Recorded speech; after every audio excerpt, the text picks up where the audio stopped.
it was basically the first big consumer brand. It was the first ever, the world's first ever multinational brand. That distinctive red triangle appears in so many, obviously, kind of the Folie Bar at the Folie Bergère painting, but it appears in so many different places, and it was a symbol of quality. You wanted Bass Pale Ale wherever you were, and as you say, it went to North America.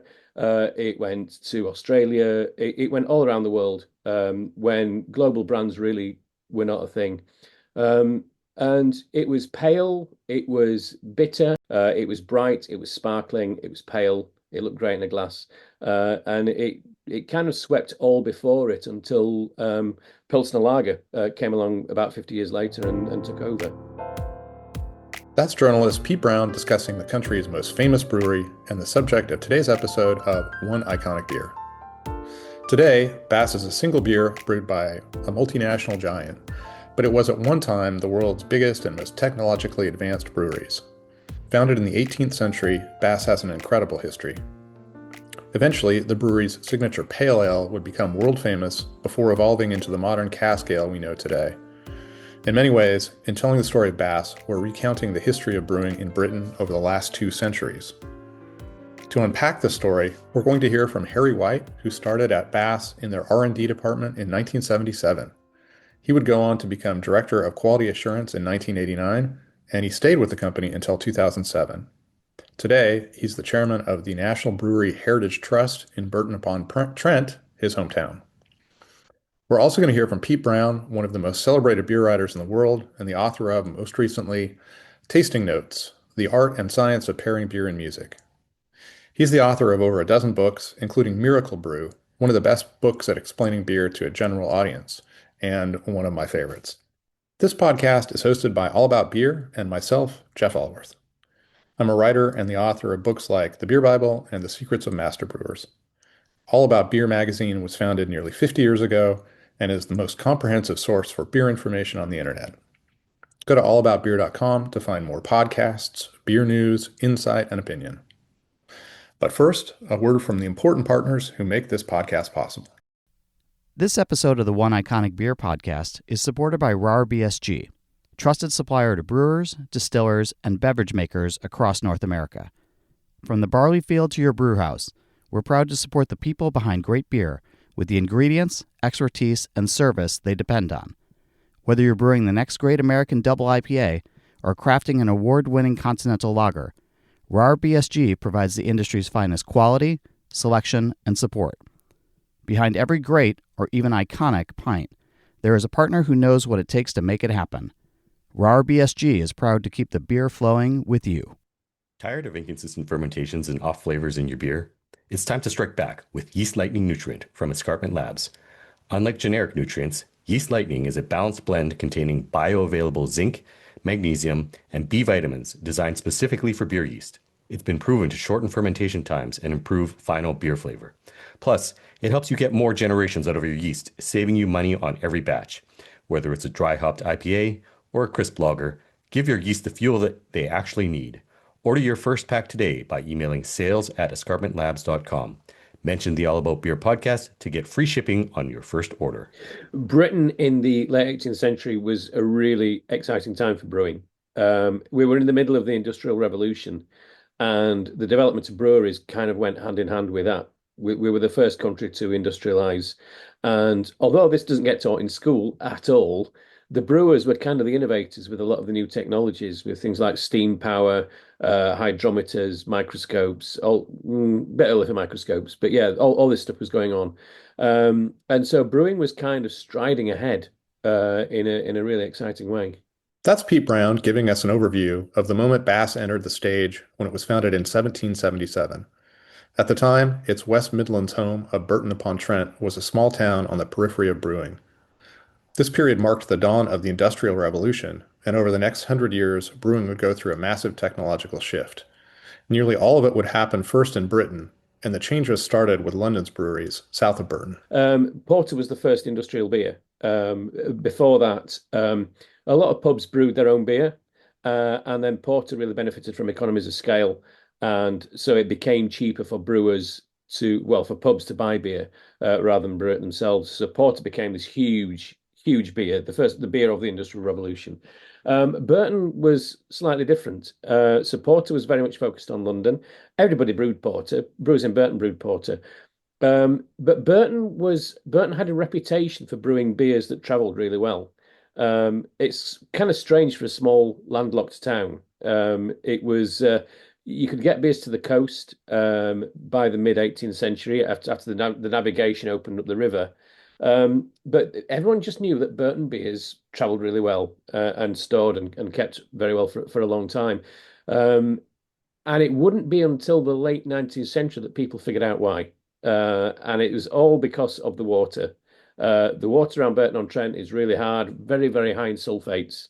And if you're making hoppy beer, which you do if you want to make a beer that's going to store for a while, this kind of high sulfate water just really made that beer sing.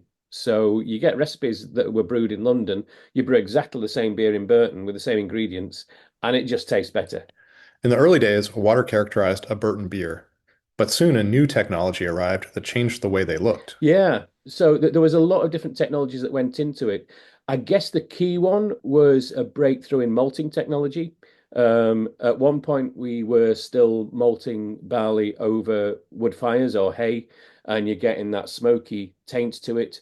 Um, in the 17th century, we invented coke. It's kind of basically coal with the gases burnt out of it, and that allowed you to do very precise temperature control on malting, and that's when we get pale malt, and that revolutionizes everything. And so pale ale becomes popular after that. The second key technology was affordable glassware. So around the 1850s, taxes on glass are drastically reduced. And so people start to drink from glassware instead of pewter tankards.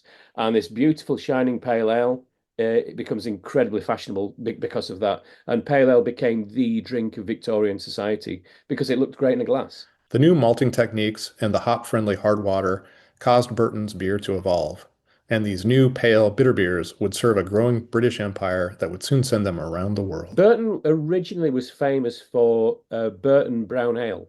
This is the stuff that was going to the Baltic and to Russia. It was sweet nut brown ale, and it was very kind of the only thing that was being brewed then. Then pale ale came in from London, and the legend is. I mean, I've not looked into this too deeply because I just think it's too perfect. I don't want to find out that it's not true. Um, but the legend has it that the chairman of the East India Company fell out with this brewer Hodgson in London. And so he took Hodgson's beer up to Burton and said to Samuel Alsop and said, "Do you think you can brew this?" And he said, "Yeah, I could, but why would you want me to?" And he says, "Well, just give it a try." And so Alsop's beer goes to India and completely blows Hodgson out of the water. We now know why. It's because the recipe suited Burton water way better than it suited London water. But Hodgson was kind of out of the market within a few years. Then Bass came in and eventually very quickly became bigger than Allsop. So this was pale ale. At first, it wasn't called India Pale Ale. India Pale Ale kind of crops up as a name in the early 1830s. And this is if you're a civilian, like a civil servant basically, and you went to India and worked for the East India Company, you could make your fortune in about 3 years. And then you came back to Britain, a very rich person. And India had a real hold over British people who'd been out there and made their fortune. They came back a lot with Indian wives, Indian fashions, Indian clothes. And so adverts begin to appear in the newspapers for India Pale Ale. This is the beer that you had when you were out there in India. Now you can have it at home. And it kind of took off in a big way from sort of the 1840s, 1830s, 1840s. Before we get too far into the history, let's bring Harry White into the conversation. He helps us understand what that hard water did to the beer and how central it was to Burton's breweries. It had that nose to it, and that's partly sulfur. It's not just molten hot because you've got a few hundred parts per million of sulfate there, which is coming through, and you've got yeast, which doesn't all, it's not chilled, it's not filtered rather. So even though the beer is bright, there's still some yeast character there. And it's a bit like walking into a fermenting room, an open fermenting. You get that smell. I've told before about the smell in High Street of boiling worse, but the smell of going into a fermenting room of yeast and CO2, and a fair amount of alcohol. It does. So the Burton snatch was ill-defined, not controlled. It was a mix of perhaps too much yeast count on it at sometimes, but it characterised the beer and it made it special and it made it very, very drinkable. And going out with the engineers, some of them did a very, very good job in a huge long wheelbase Land Rover going around checking on the wells at least once a week. And there were, in those days, there'd be over a dozen wells and boreholes. The wells are about 30 foot down. The boreholes could go down 300 foot, and they just spread out from the centre of town. As brewing took off in the 1830, 1840s, 50s, 60s, they just had to keep looking for more and more water. And it's still all there. This is a thing I keep reminding the council and the people I'm trying to work with on this heritage centre. It's all hidden in plain sight, if you like. If you know where you're looking, that's a well hole. That's a well house. That's a well house. And there's still about 2 or 3 dozen around town, and out on some of the farms just south of town. And the water distribution systems are all there. If you've ever seen a map of London Underground, it's a bit like that.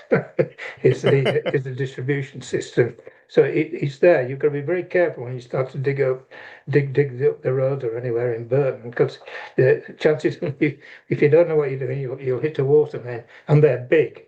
They're like 2 foot diameter. We're talking serious volumes of water.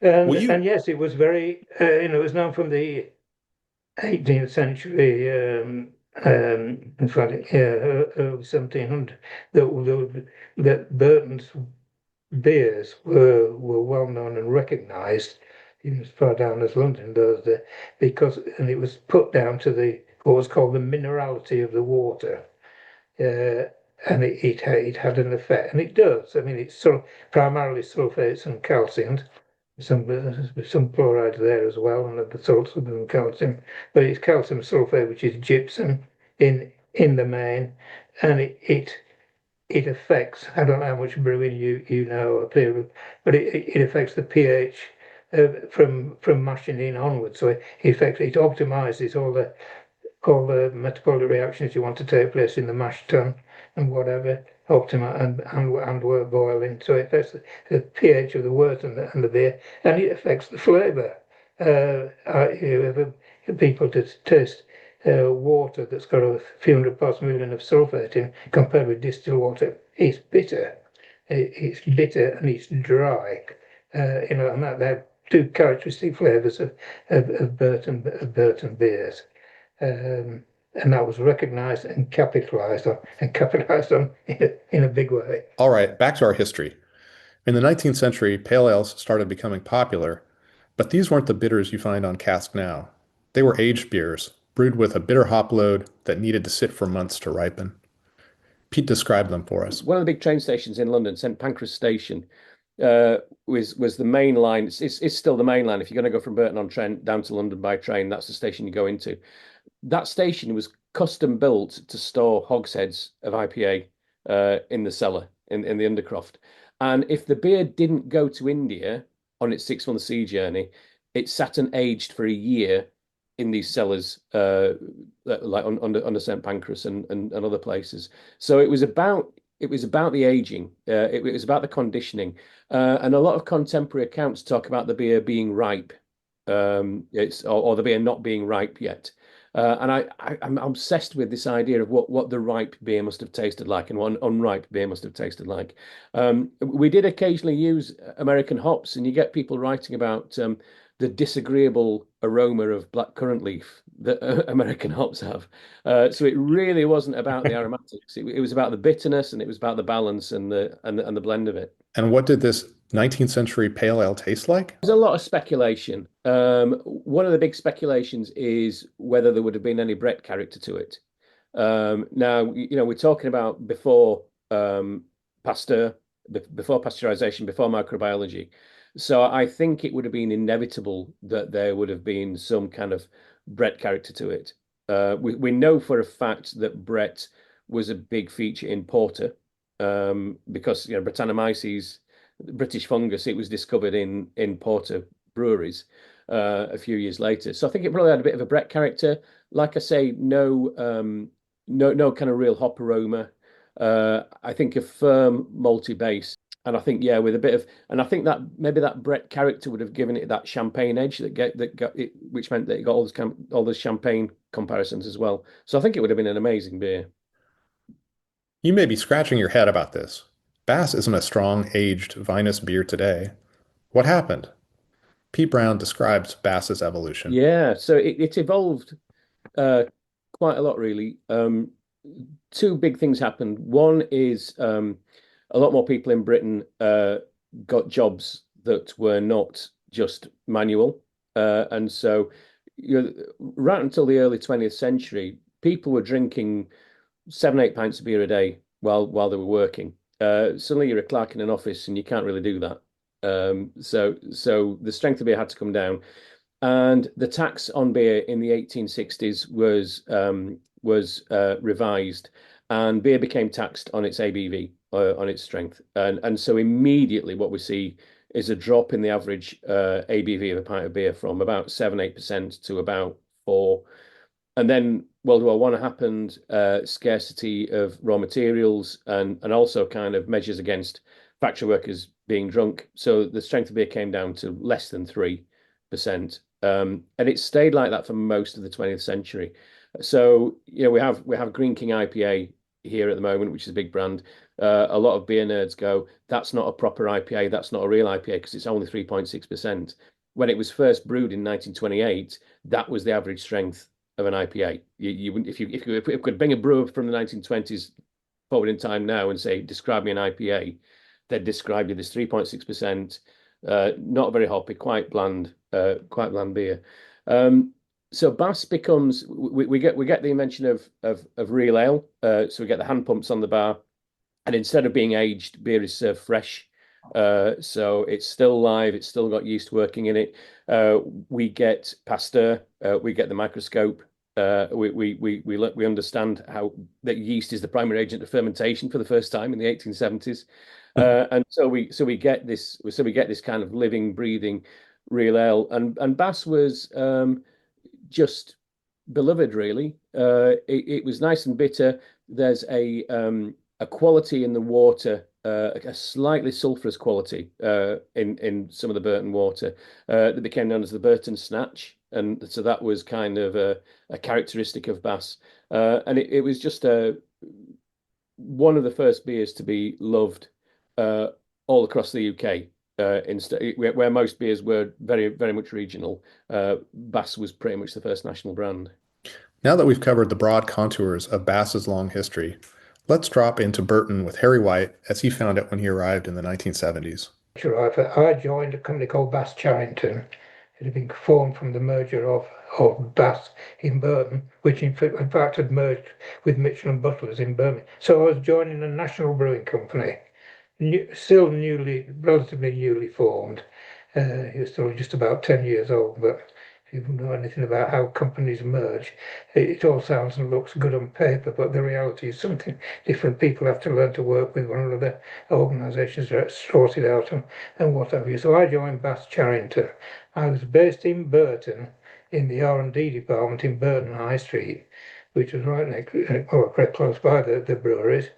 Bass had a fair amount of acreage in Burton at that time, distribution networks, maltings and breweries. But the company was made up of 13 breweries across the UK, as well as three maltings, and had a national distribution operation. So it was a big company. And I joined, seeing your first notes, you say, I joined in January 77. The UK brewing industry had just had its best ever year probably since the Second World War, obviously before the Second World War. 76 was a very hot summer in the UK. And I remember going to a conference down in Cambridge with the Institute of Brewing, and driving back. I was still at the Research Foundation in the summer of '76. We were driving back through London to get down to Surrey, and we were driving into pubs and trying to get a beer. And there was big notices up in pub car parks saying no beer, no beer, sold out. The only ones that had beer were Charrington's pubs, and Charrington was still selling beer. Uh, because it had got this brand new operation in Runcorn, or Bass Charrington, which was brewing 24/7, 7 days a week, 24 hours, shift brewing. No one had done that in the UK before. It was new, and they kept the pubs supplied with beer, and that was quite a novelty, and it seemed to be the sign of things to come. So the company had a very good year. And when I joined Burton in 1st of January, it was like Burton was a bit like Sodom and Gomorrah, really. It was still recovering from the biggest Christmas party they'd thrown in years. So that was my introduction to Burton and to Bass. The company was on a high. Burton was still a bustling city then. There were still 4 or 5 breweries. There was Bass, there was Allied Breweries, which was the old Down Cooper also. There was Marston's, which was a family-owned independent brewing operation. There was Everard's. So there were 4 brewers. There weren't any micro brewers at the time. 4 brewers, big distribution centre, wagons leaving, thronging the streets every 7 days a week with beer going out.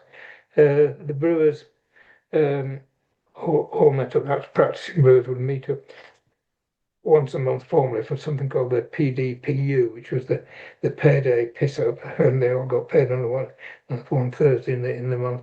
And so there was a lot of camaraderie and a lot of bonhomie, and the people I worked for in Bath all did seem to enjoy a beer. It seemed to be part of well, it didn't seem to be, it was part of the culture, particularly in Burton High Street. So it was a thriving town, from my perception as kind of a middle manager in Bath, and you were joining a major company that loved what it was doing, and people enjoyed what they were doing, and they were good at it because the beers were good.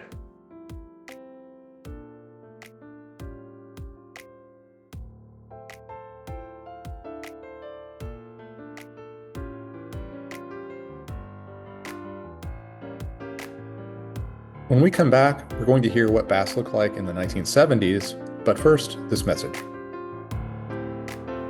This episode of the One Iconic Beer podcast is supported by RAR BSG, trusted supplier to brewers, distillers, and beverage makers across North America. From the barley field to your brew house, we're proud to support the people behind great beer with the ingredients, expertise, and service they depend on. Whether you're brewing the next great American double IPA or crafting an award-winning continental lager, RAR BSG provides the industry's finest quality, selection, and support. Behind every great, or even iconic, pint, there is a partner who knows what it takes to make it happen. RAR BSG is proud to keep the beer flowing with you. Tired of inconsistent fermentations and off flavors in your beer? It's time to strike back with Yeast Lightning Nutrient from Escarpment Labs. Unlike generic nutrients, Yeast Lightning is a balanced blend containing bioavailable zinc, magnesium, and B vitamins designed specifically for beer yeast. It's been proven to shorten fermentation times and improve final beer flavor. Plus, it helps you get more generations out of your yeast, saving you money on every batch. Whether it's a dry hopped IPA or a crisp lager, give your yeast the fuel that they actually need. Order your first pack today by emailing sales@escarpmentlabs.com. Mention the All About Beer podcast to get free shipping on your first order. All right, let's get back to our story. In the 19th century, big steam-powered breweries started to dot the British landscape. They were the most technologically advanced breweries at the time, and they contained many of the ornate architectural features of the era. And they were built to last. There was a good few acres because there was a huge malting complex just outside Shobnall, and that was still kind of a Victorian structure. You can see your kind of drawings of it, a great row of maybe a dozen huge malt houses Allied breweries, and then there was another malt house. There were still malt houses around town, and people don't realise that the maltings operation, it took up a fair amount of acreage and ground space, and that was still. I won't say it was still a fairly manual operation. Was malting, and a lot of people were employed there. So they were awe-inspiring as you went in. Marble and just the sheer scale. Well, it's typical Victorian, not typical, but it's Victorian England and Victorian architecture at its best.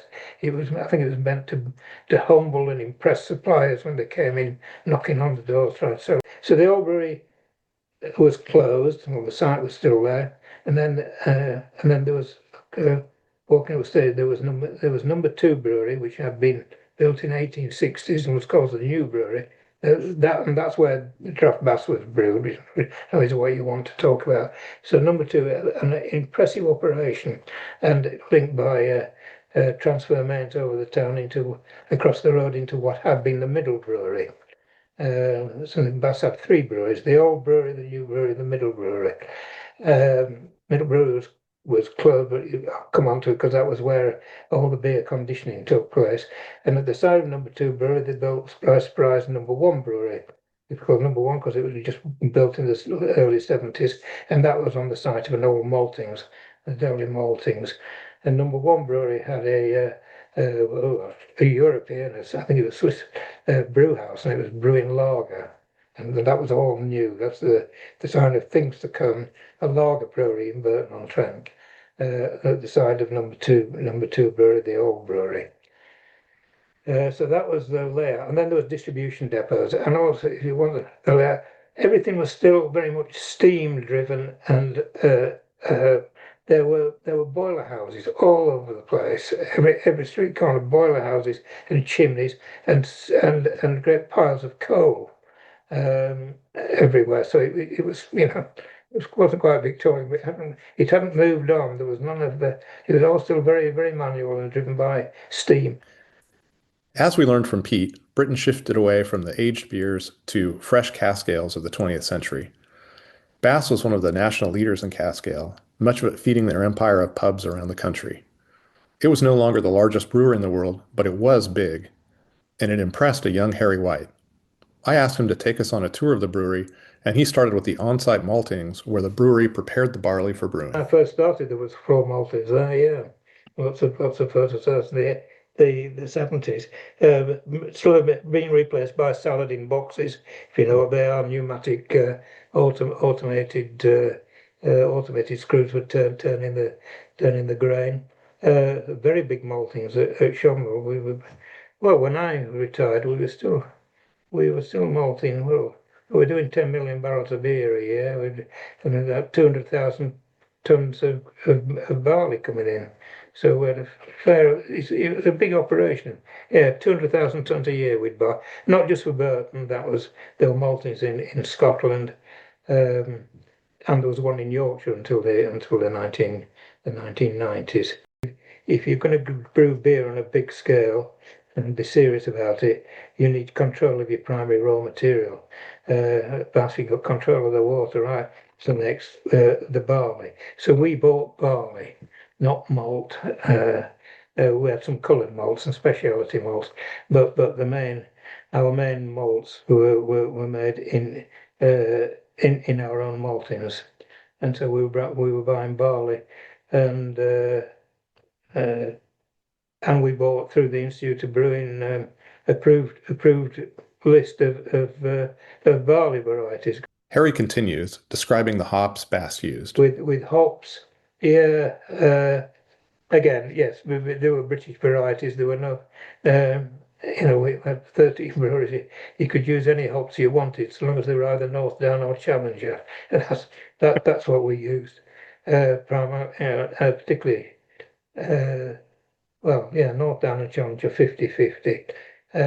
The thing is that system worked well enough until we ended up about a very high percentage of the UK North Down crop was going to Bass, and it became commercially not viable to do that. We need to look at other varieties. What about the brew house itself?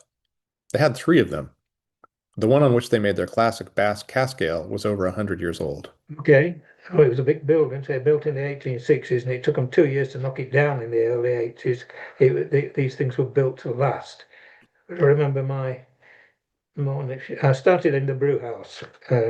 6 o'clock one morning. Met the lads on the mash tun half there. He got six mash tuns, three pairs. And they were traditional Victorian infusion mash tuns, so lots of brass and lots of wood.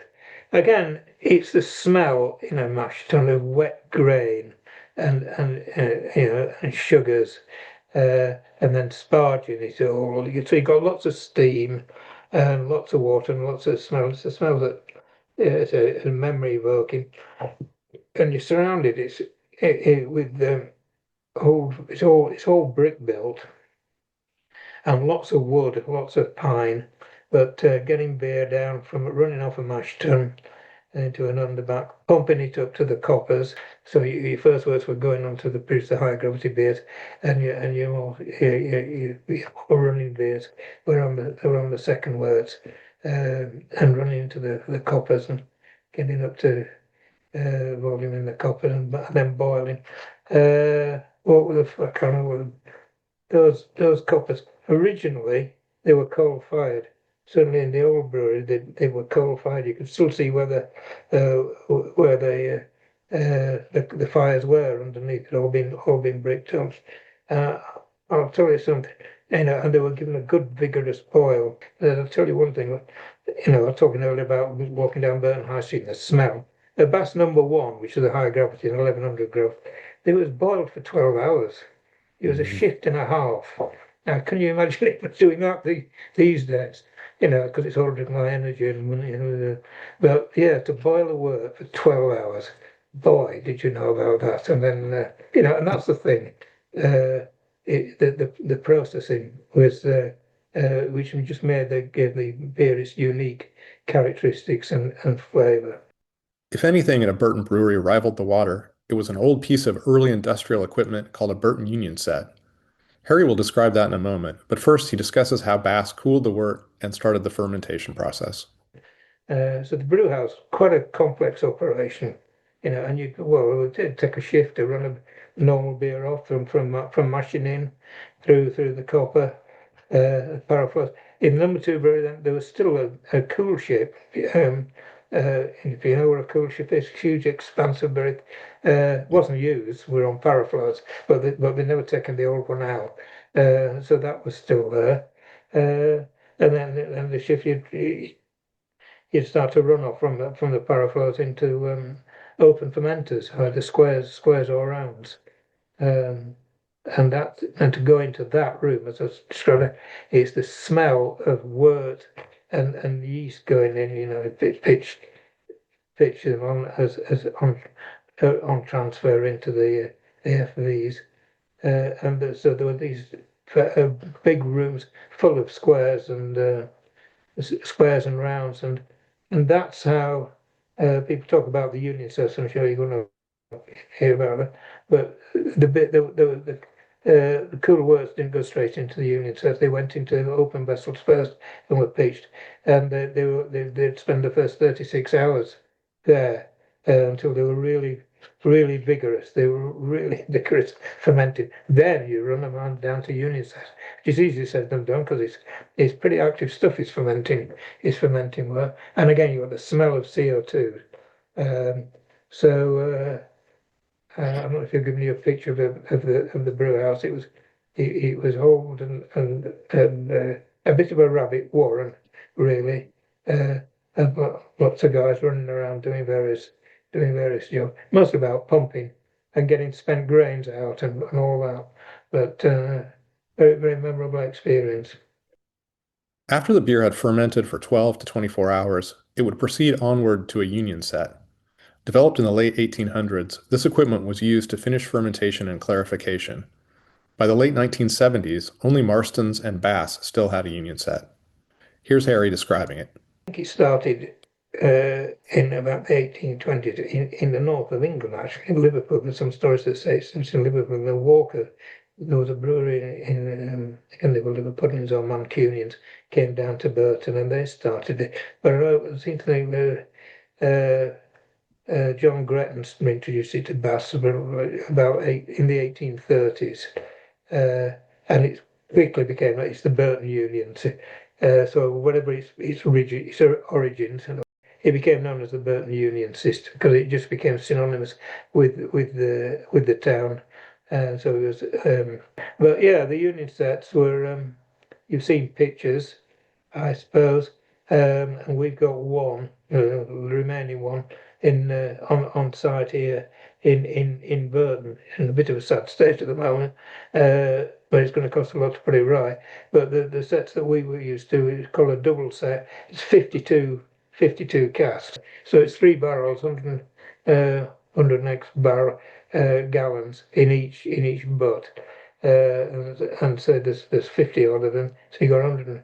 You got a lot of work. I couldn't have to do the sums. I mean, they would take you'd take a couple of sets to fill up a brew length. They were running about 400 barrels, something like that. So say it's about 36 hours when fermentations in the open squares, rounds, whatever, are really at their most active, and you've got most yeast growth.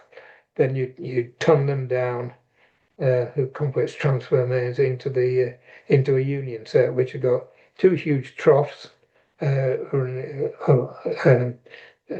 separated by a cross trough in the middle, so right angles to the main trough, and underneath the main troughs is 2 rows of 26 each butts, so a line of 13, 13, 13, 13, and a cross trough. And it's all connected by, and I'm talking the late 70s, with the best technology in the world. Not everything always went according to plan. That if you've seen pictures, they are a microbiologist, either a dream or a nightmare. Microbiologist's dream and a brewer's nightmare. Keeping it clean and hygienic was a constant battle at the end of the day. That's another story. I mean, Burton beers from the 19th, they were known for their bitterness, high bitterness level, which helped with the microbiological stability and helped while they were travelling. But sulfates are very bitter in their own right. So you need the time for them to interact and balance out with one another. In the 19th century that happened while they were en route to India. What better way of conditioning a beer than put it in the hold of a ship and ship it halfway around the world? You get all the interactions and the mixing, and the beer arrived, tasted pretty good. I guess most things taste pretty good if you're slaving away in a climate like India. But whatever. So it's a subtle mix of various things coming together over time, and that I think was the essence of the union set, and the quality of the yeast that was left in the top trough was could be squeegeed out, and that will be what will be used for pitching on next time around. So there's a bit of a picture for you. British drinkers had managed to avoid falling in love with pale lagers for a full century after the rest of the world did. Right through the 1970s and into the 80s, Britain still drank a majority of beer in pubs, and most of it was cask ale, including a lot of draft Bass. So there's two throughout most of the 20th century. You basically look essentially. I'm oversimplifying, but you've got two beer styles. You've got mild and bitter, and mild is not hoppy, and bitter is hoppy, and you take your pick. Or you might have a half and half. And Bass just did really well. It's that thing that the key to British cask ale is that it has so the live conditioning. It just has a level of subtlety and depth that few other beers do, and at a relatively low ABV, it just really delivers. And then that kind of hoppy bitterness is quite moreish.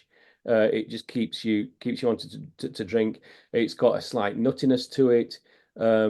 It's just a real kind of rounded, satisfying drink that you can drink quite a lot of, and you want to drink quite a lot of. But things were changing. In 1980, 3 out of every 4 beers sold in Britain was an ale like Bass's. By the turn of the century, that figure had roughly fallen in half, and ale accounted for less than 40% of the beer sold. How did this happen? Well, the success of the Big Six, of which Bass was a charter member, had a lot to do with it. Pete Brown explains. Yeah, in the late 19th century, Bass was the biggest brewery in the world. It was like I said, it was the first multinational brand, the first global brand, if you like. It was famously the first trademark in the UK, second trademark in the world after Krupp's in Germany, and it was kind of all conquering. But then Britain was so invested in pale ale, we didn't see the threat from Pilsner Lager. And so what you get when you look at things like the Calcutta Gazette is the you'd get classified ads for Bass, and then by about 1906 you got full page ads for Beck's Lager. And so Lager kind of took, if Bass was light, pale, refreshing, Lager was even more light, pale, refreshing. And the reason that we shipped beer to India in the first place was because you couldn't brew over there because of refrigeration. Without refrigeration, you couldn't brew in India. So suddenly we got refrigeration, we got refrigerated travel, and storage. And so Bass kind of loses its shine around the world. But it remains very, very popular in the UK. We carry on drinking pale ale when everybody else turns to lager. And then there's an interesting kind of pivot in the middle of the 20th century. At the end of the 19th century, beer production, beer consumption peaked in sort of the 1880s. And brewers responded to that by buying up the pubs that sold their beer. They all floated on the stock exchange, raised a huge amount of cash, and they bought all the pubs. So they were tied pubs. So you get Bass in Bass pubs, you get Whitbread in Whitbread pubs, and so on. And so from the 50s to the late 60s, you get this incredible consolidation, really, really rapid. And by 1969, we basically got 6 breweries in the UK who own about 85% of the market. And the biggest of them is Bass Charrington. The kind of beer we drink is affected by many factors: process and ingredients, local tastes, and history, of course. But one factor people often overlook are laws, which can have a radical effect on beer. That was certainly the case in Britain. We had this dreadful piece of legislation called the Beer Orders that came in 1989, and that was designed to break the vertical integration of the breweries owning the pubs. And the idea was that that breweries would sell off their pubs. What actually happened was they sold off their breweries because there was more money in the pubs than there was in the breweries. And so we ended up, within 10 years of the beer orders being passed, we ended up with all those big 6 breweries that used to exist after that consolidation. None of them were British owned. So our entire beer production in this country is now owned by Brazilians and Belgians and Americans. And there was a real mess with Bass. So let me try and get this straight. Yes, Interbrew bought Bass, the brewery. Now, in Burton on Trent, Bass seriously must own about 30% of the land in Burton on Trent. Everywhere you went, you saw that distinctive red triangle above buildings. The Monopolies and Mergers Commission said that this was too big, that Interbrew couldn't own all this. So they sold the Bass Brewery and all its brands to what is now Molson Coors, but kept the Bass brand. So they've completely lost its heritage, its home, but they've still got the brand. I remember reading something from AB InBev saying, we don't understand ale. We're not ale brewers. We've got no heritage of it. So we couldn't give a crap about it, really. And they just let it wither. And the worst thing was, there were lots of brewers going, well, Bass is like the most famous British beer ever. If you don't want it, can we have it? And AB InBev went, no, we don't want it, but you can't have it either. And so it just withered. It just disappeared from pubs. It had no marketing support. You still saw it every now and again. It's like sighting a rare bird in the wild when you did. But they vandalized it, basically. How did the new law and gradual shift away from cask ale affect Bass? Yeah, okay, well, the recipe didn't really change. It's a fundamental changes, except I know well, I know the liquor treatment isn't anything now like what it used to be, and that changed in the early 2000s. Because I know the head brewer of when if I say we, I'm talking about the old Bass company I work for. Okay, we lost the brand at the end of 2000 to Interbrew. They were allowed to keep it, and they kept it being brewed in Burton for the first 5 years. They saw value in being able to say it's still brewed in Burton. Yeah, it was, and then they transferred it. They did a deal with Marston's as it was then for them to brew it. It seems strange for us, Bass, to be brewing Bass under license to somebody else. Uh, and um, and when it did go to Marston, I remember I knew the head brewer there recently well, having quite a conversation with him saying it's not the same as it was. And it transpired that he said the liquor treatment is nowhere near. It's so, but that that's people altering beers to suit modern marketing or what they perceive to be what the current consumer wants. It was a challenge for the beginning. So I know the liquor treatment there, but other than that, I think the raw materials changed. The fundamental change in Bass in 1982 when we Bass were new number two brewery was going to close, he would have to go to cylinder conicals. And I remember there was lots of trials being done with brewing Bass, cask Bass in cylinder conical fermenting vessels. And the major change was dropping G1 and concentration on G2. Well, you can get away with it. You still produce a drinkable beer, a decent beer, a good beer. But you try to square a circle, you lose something without a doubt. You lose. All right, 90% of the time it's just fine. Well, that 10% time when it can be absolute nectar, you kind of lose that. In 2000, Interbrew acquired what remained of Bass and later sold it to Coors. The old brewery shut down, and Bass became an orphaned brand overseen by a large international brewery. For many beers, that would mean the end of the road, and indeed, for years, sighting of Bass nearly vanished. But then, amazingly, it started to make a comeback.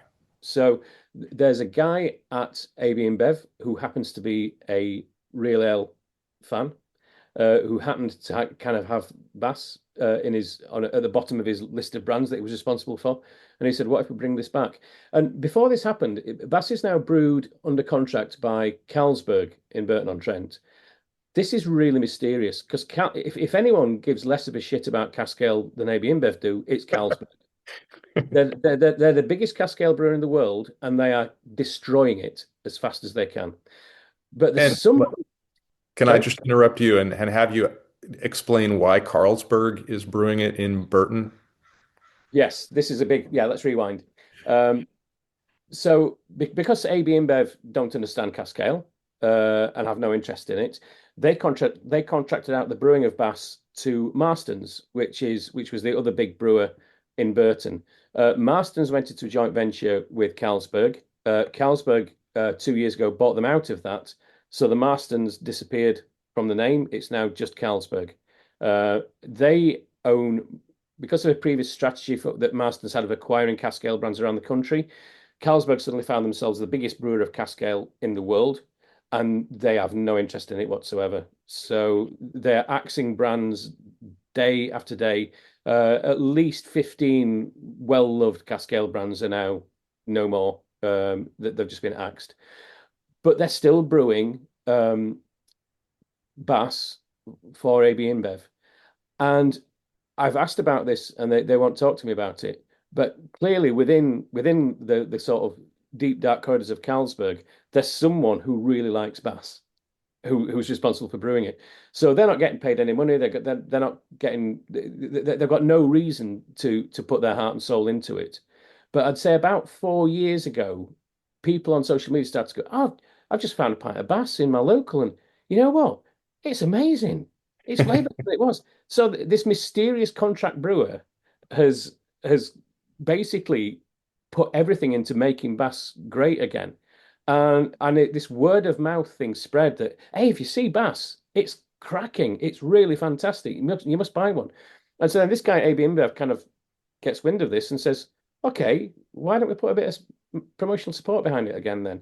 And so pubs start to get visits from AB InBev salesmen. And it's like, oh, here's the latest thing on Budweiser. Oh, and by the way, here's an offer on draft bass if you want this. And so it's relaunched. They're doing the right thing by it. They're treating it like a premium core brand. They're putting marketing support behind it, and whoever this person is who's brewing it is brewing great beer. So it's this wonderful good news story that, in a really really unlikely way, draft bass is back to its best. At the moment, Bass is enjoying a renaissance. In addition to some support within the brewery, a grassroots campaign helped to buoy Bass, which is now starting to pop up around the UK. At last count, it was available on draft in 1,000 pubs and restaurants. Harry White demurred when I asked what he thought about the current iteration. It may not live up to that beer that came out of an old Victorian brewery and passed through a Burton Union set. But P. Brown is still a fan, and we'll give him the last word. So, in the north of England, cask beer is served with a sparkler.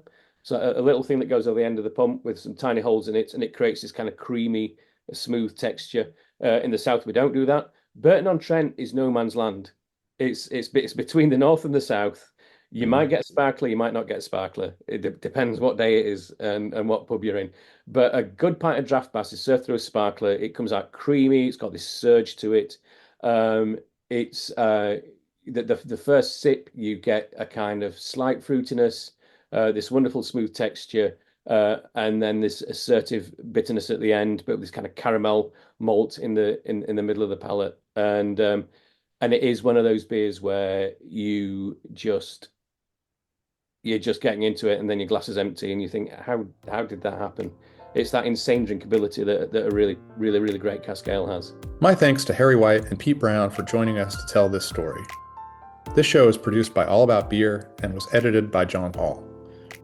Visit us online at allaboutbeer.com, where you'll find a trove of wonderful information about all things beery. And please follow us on @allaboutbeer on social media.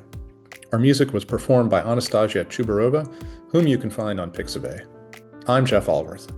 Thank you for joining me on this exploration of one iconic beer.